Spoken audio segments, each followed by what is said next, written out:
કોઈ સવાલ નથી. પ્રજાએ એનડીએ ઉપર વિશ્વાસ રાખ્યો છે અને એનડીએ જે સરકાર બનાવશે એ નિર્વિવાદ વાત છે. શું કહેશો ગેનીબેને ભાજપની હેટ્રિક છે ગુજરાતમાં તે અટકાવી છે?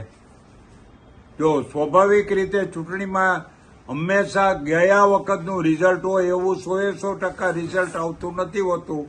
ક્યાંક તો ફેરફાર થતો જ હોય છે. એમાંનો આ નગણ્ય ફેરફાર છે.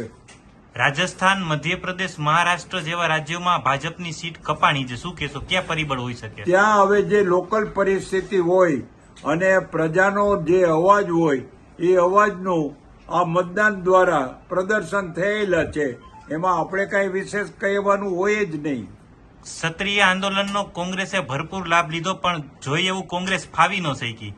જો ભાઈ, ક્ષત્રિય લોકોએ પણ, જે રાજવી લોકોએ ભેગા થઈને કીધું હતું કે રાષ્ટ્રના હિતની અંદર આપણે ભાજપને નુકસાન થાય એવું ન કંઈ કરવું જોઈએ, અને જે ક્ષત્રિય વર્ગના મોટા ભાગના સમજદાર લોકોએ એ જે ક્ષમા વિરસ્ય ભૂષણમ આપણે કહીએ એ રીતે ક્ષમા યાચી દીધી હતી. પોતાનો રોષ એમને બતાવી દીધો હતો, પરંતુ એ રોષ ભાજપની વિરુદ્ધની અંદર ચૂંટણીમાં દર્શાવેલ નથી.